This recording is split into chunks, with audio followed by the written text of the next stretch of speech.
The night I moved into the apartment, I found a handwritten note taped inside the closet door that said, "Whatever you do, don't open this door after midnight." At first, I thought it was a joke from the last tenant. But when I asked the landlord about the previous occupant, his face drained and he stammered, "There wasn't one. That unit was empty for years. That should have been enough for me to leave. But I was desperate, no money, no options." The first night was quiet until exactly 12:03 a.m. when I heard breathing long, shallow breath coming from behind the closed closet. I told myself it was the building creaking, old pipes maybe. But the next night, the breathing came again, this time followed by a soft knock on the inside of the door. It didn't stop for hours. I shoved a chair in front of it and tried to sleep.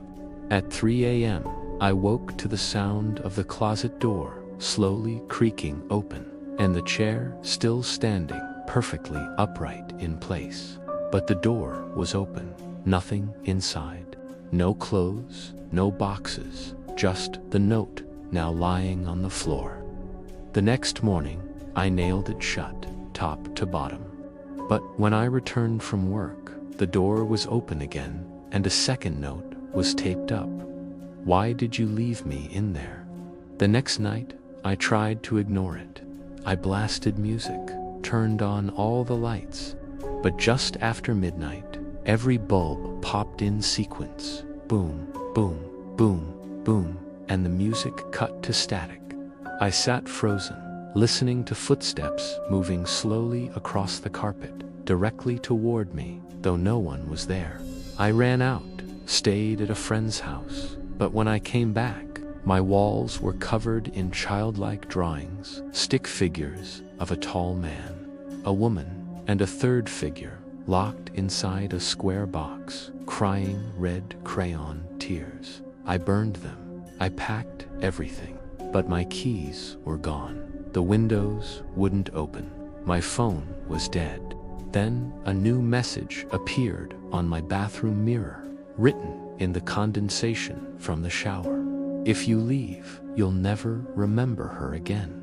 I didn't know who her was, not then, but each night I started dreaming of a girl, pale, curled up in darkness, banging on the inside of a wooden door, screaming, "Please, Daddy," with a stitched mouth that wouldn't open.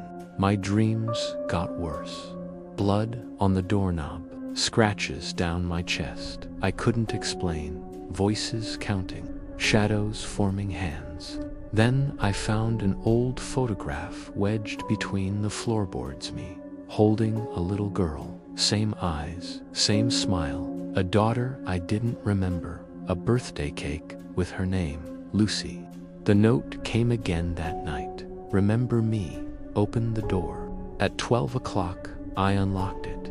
At 12:01, something inside whispered my name.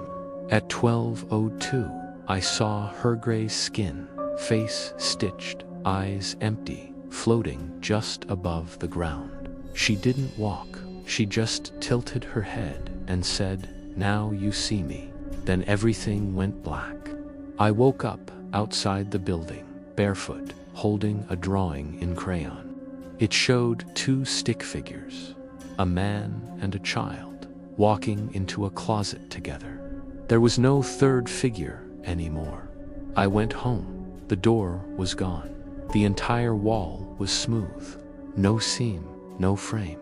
But I hear her every night scratching from inside the wall, whispering my name. And I don't know if I ever had a daughter. But something inside there swears I did.